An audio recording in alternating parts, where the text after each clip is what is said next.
Oke, if we see that, kalau kita ngelihat itu sebagai satu event yang sukses gitu ya, di mana kita udah bisa nilik nih, oh gua ada insecurity ini, sehingga gua melakukan hal ini, gue udah nggak mau kayak gini lagi, dan gue berusaha untuk merubah itu, dan itu berhasil sampai sekarang, di mana I would say di mana lo dan gue kita accept, we put self love dan kita accept the way we are, right?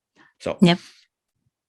apakah resep cara lo nyembuhin satu trauma ini itu bisa di copy paste untuk trauma-trauma lo yang lain? Bisa di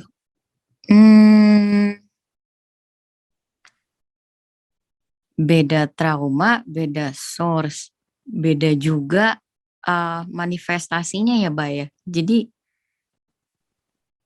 kalau menurut gue pribadi, trauma yang gue punya itu karena ngehit di aspek yang berbeda, jadi nggak bisa sama sih. Cuman memang pinpointnya baseline-nya tetap self love gitu. Harus mengerti harga diri kita sendiri, ngerti bahwa kita tuh worthy. Jadi dari sana pelan-pelan label yang diberikan orang-orang yang berbeda itu bisa kita lepas pelan-pelan gitu loh. Nggak kita tanemin di diri kita, jadi pada akhirnya malah questioning ourselves. Setiap luka beda sih, prosesnya beda-beda. Cuman ya harus menyadari itu, self worth kita tuh apa gitu loh. Okay, and then if I may ask, apa yang lu juga udah share di episode sebelumnya, di mana lu juga share tentang hubungan lu, relationship lu dengan nyokap lu misalnya, itu ya.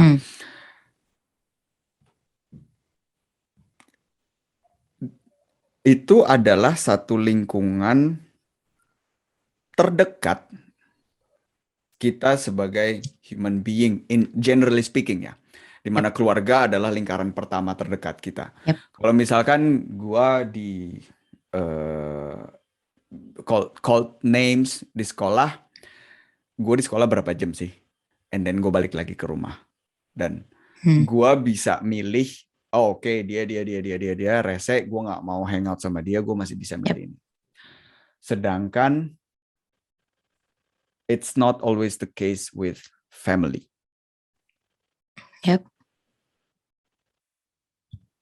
How was like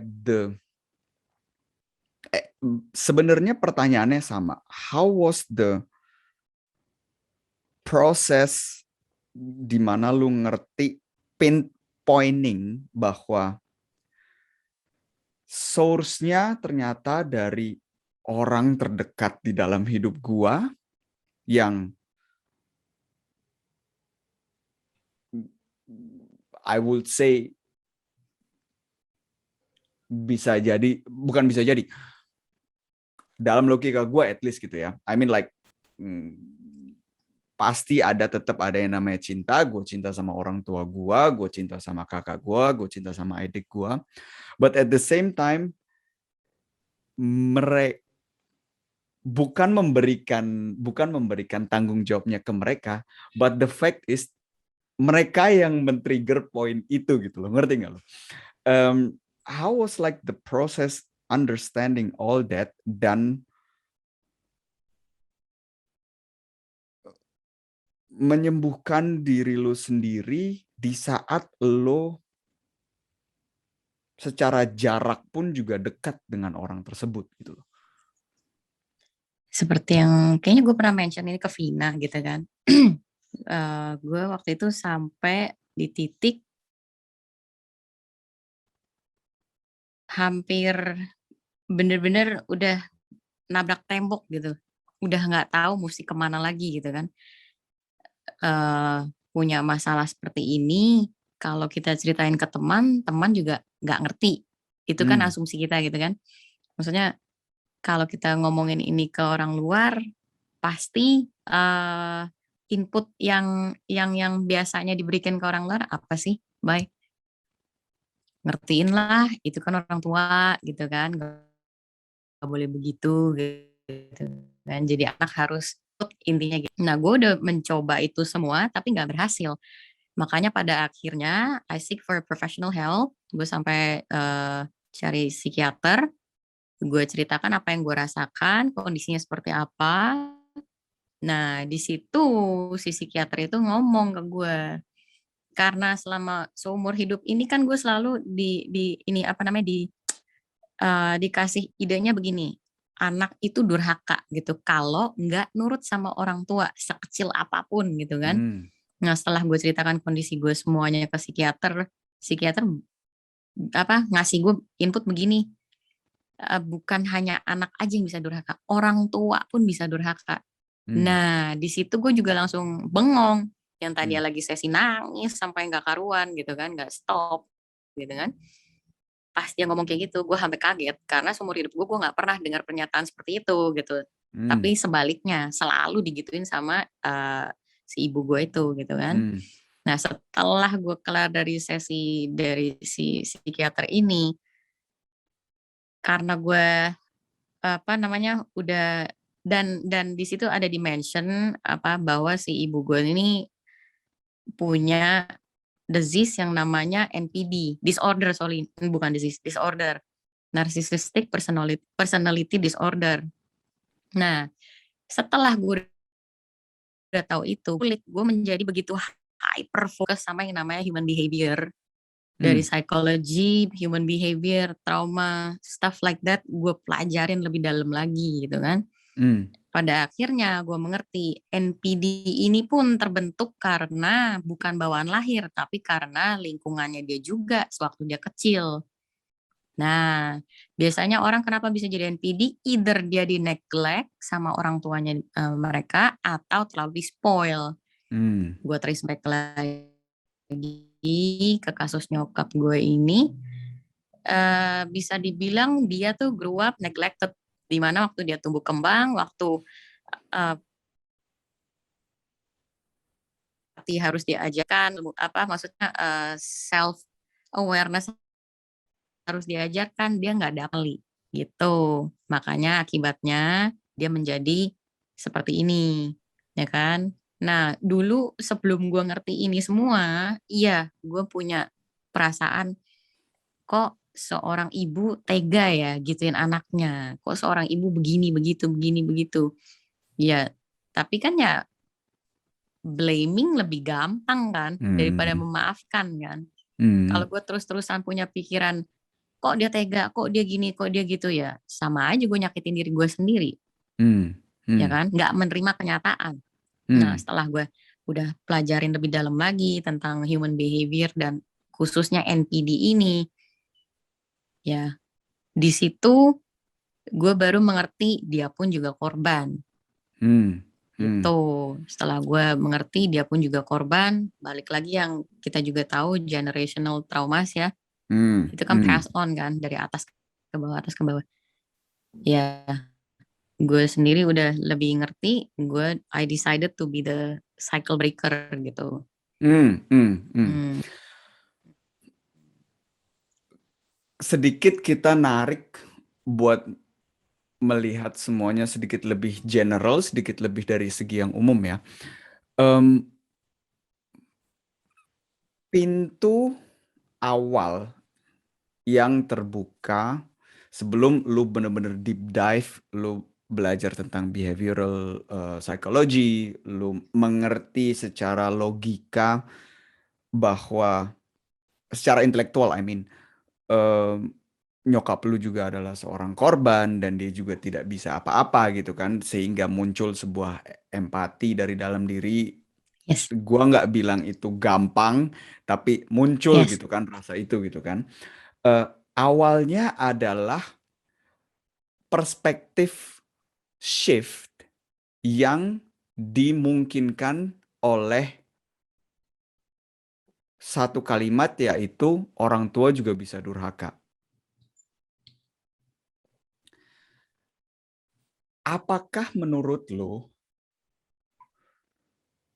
kita sebagai manusia berarti gue nggak tahu apakah semua itu terlalu hiperbola atau enggak ya. Tapi suffering yang kita miliki dari pikiran-pikiran yang kita percayai bahwa itu adalah kebenaran, the truth and the only truth. Jadi sebenarnya kita juga bisa dong nentuin untuk diri kita sendiri, you know what? Kayaknya gue lebih percaya ini deh. Karena itu lebih memberikan misalkan kedamaian dalam hidup gue. Berarti sebenarnya kita bisa dong sebagai manusia untuk milih perspektif apa yang pengen kita punya. Bisa. Ya, tapi balik lagi biasanya itu kan our feelings are valid but not our perspective. Ngerti nggak? Elaborate? Misalkan, misalkan ada kejadian A nimpa ke gue, tapi respon gue adalah biasa aja, misalnya. Tapi kejadian A itu nimpa di lu ngerasanya nggak bisa nih. Ngerti nggak sih? Maksud gue, kita dapat kejadian yang sama, misalkan jelas lagi misalnya gimana ya? Misalnya gini, kita lagi jalan nih, bertiga misalnya ya, lu, gue, Vina gitu. Terus kita ketemu seseorang temen gitu. Nah, dia say hi-nya, hi gitu. Buat gue, perspektif gue, orang ini insecure nih, makanya dia say hi-nya seperti itu. Tapi bisa aja buat lu nggak begitu. Bisa aja lu dalam hati lu mikir, songong amat sih nih orang gitu loh. Say hi-nya begitu. Ngerti nggak sih? Setuju. Jadi seperti itu sih kira-kira, Bay. Dan tapi tetap dengan contoh itu, gua sebenarnya kan kalau gua ngerasa itu orang songong, gua dongkol dong. Berarti gue berada di satu situasi yang ada di spektrum lain dari kedamaian, enjoy, joy, dan kawan-kawan lainnya dong. Nah, berarti sebenarnya gue juga bisa ngerubah perspektif gue secara sadar supaya misalkan gue ngeliat lu, Gil, kok lu nggak empet sih ngeliat dia cuma kayak gitu doang gitu loh. Emang lu nggak ngerasa dia songong gitu. Dan mungkin lu bilang, oh ya ini mungkin dia lagi ada di tempat yang nggak enak gitu kan. Dengan gue ngeliat, oh bisa ya punya perspektif seperti itu. Si keadaan sama, tapi gue nggak lagi suffer dong di dalam situ. Nah, berarti setuju nggak lu kalau gue bilang suffering itu sebenarnya hanya perspektif Anda. Pilihan. Iya.